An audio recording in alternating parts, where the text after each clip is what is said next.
अस्सलाम वालेकुम जी फ्रेंड्स। आज का जो हमारा टॉपिक है वो है मैक्सवेल बोल्ट्जमैन एनर्जी डिस्ट्रीब्यूशन है। हम लोगों ने स्टैटिस्टिकल फिजिक्स की सीरीज़ को स्टार्ट किया हुआ है। तो इस सीरीज़ में हम इन टॉपिक्स पर पिछली वीडियोज़ में बात कर चुके हैं। ये देखते जाएं।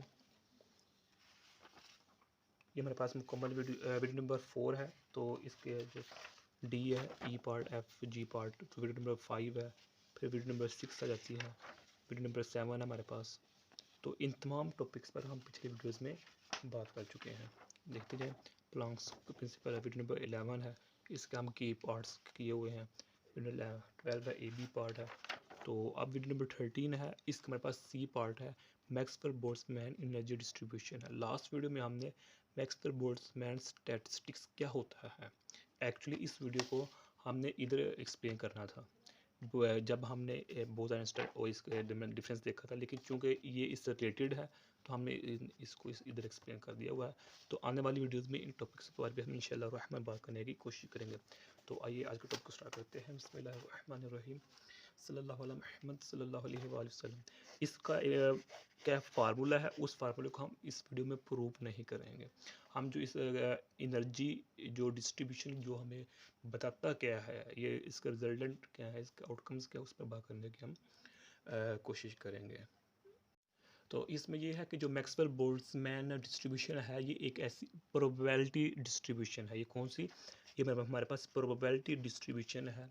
मतलब क्या कि ये एक कंटेनर में जो गैस के पार्टिकल्स होते हैं, जो गैस पार्टिकल्स होते हैं, एक कंटेनर में जो गैस पार्टिकल्स होते हैं, इनकी जो वेलोसिटी डिस्ट्रीब्यूशन है उसको डिस्क्राइब करने के लिए हम मैक्सवेल बोल्ट्जमैन एनर्जी डिस्ट्रीब्यूशन को यूज़ करते हैं।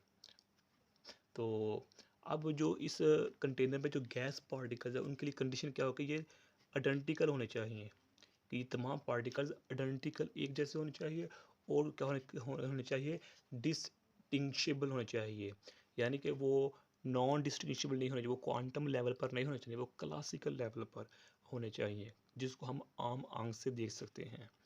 अगर हम उसको माइक्रोस्कोप से देखेंगे तो वो फिर नॉन डिस्टिंग्विशेबल पार्टिकल बन जाएंगे। हमने कौन से लेने हैं? डिस्टिंग्विशेबल पार्टिकल लेने हैं।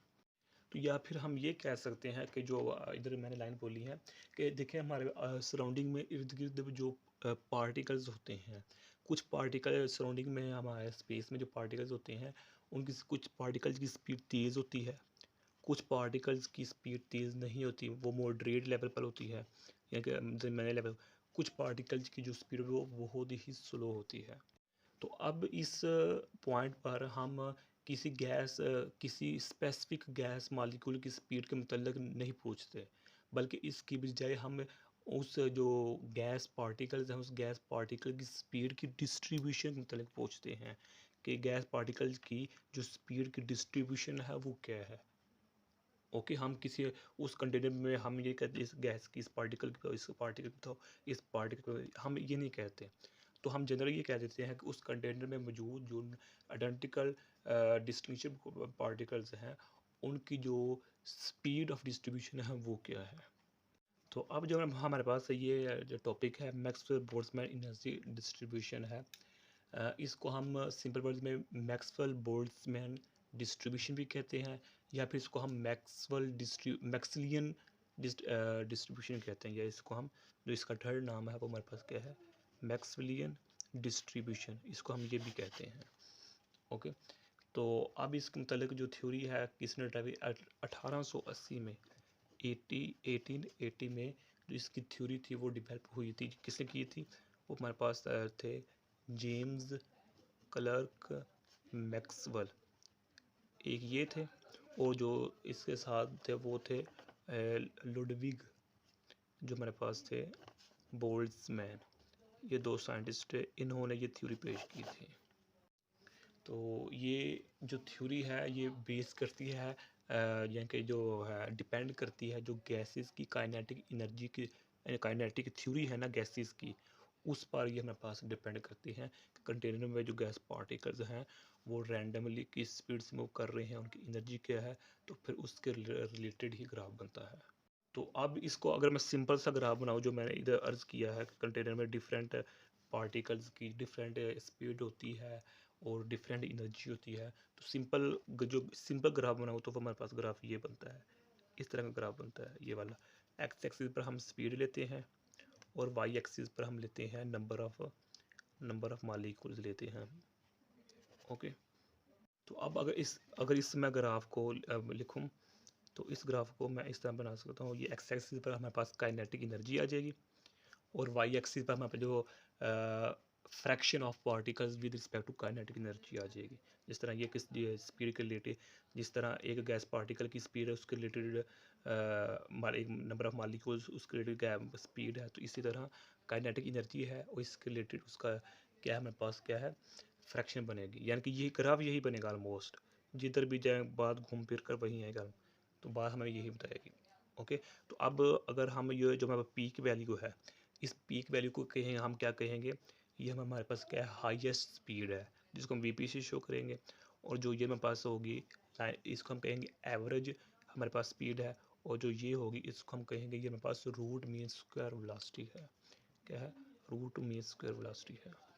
ओके, तो मैं पहले अर्ज़ कर चुका हूँ कि इस जिस कंटेनर पर हम ये ला अप्लाई करने जा रहे हैं उस वहाँ 3 कंडीशन होनी चाहिए। पहली क्या है कि जो ऑल पार्टिकल्स हैं वो, ये कंटेनर है, इस कंटेनर में जितने भी नंबर ऑफ़ पार्टिकल्स हैं वो क्या होने चाहिए, डिस्टिंग्विशेबल होने चाहिए, यानी कि वो नॉर्मल आइज से हम उसको देख सकें, क्वांटम लेवल पर नहीं बल्कि क्लासिकल लेवल पर। ओके, नंबर ऑफ पार्टिकल्स के जो नंबर ऑफ पार्टिकल्स ले रहे हैं, हर नंबर ऑफ पार्टिकल्स के साथ अपनी अपनी एनर्जी हो हर गैस पार्टिकल्स की। और थर्ड इसमें पॉइंट ये है कि जो हमारे पास टोटल नंबर ऑफ पार्टिकल्स होंगे ना सिस्टम में, कंटेनर में, वो कांस्टेंट रहने चाहिए, ये ना कम या ज़्यादा होते रहें, ऐसा नहीं होना चाहिए। तो अब हम सपोज करते हैं कि हमारे पास एक बड़ा कंटेनर है, इसके अंदर हमारे पास नंबर ऑफ़ पार्टिकल्स हैं, नंबर ऑफ़ पार्टिकल्स हैं, और इस सिलेंडर का, इस कंटेनर का हमारे पास जो वॉल्यूम है वो हमारे पास वॉल्यूम V है। ओके, तो अगर हमारे पास ये गैस क्या है, थर्मली आइसोलेटेड है, तो जो हमारे पास इसकी टोटल एनर्जी होगी वो हमारे पास कंजर्व्ड रहेगी, कांस्टेंट रहेगी।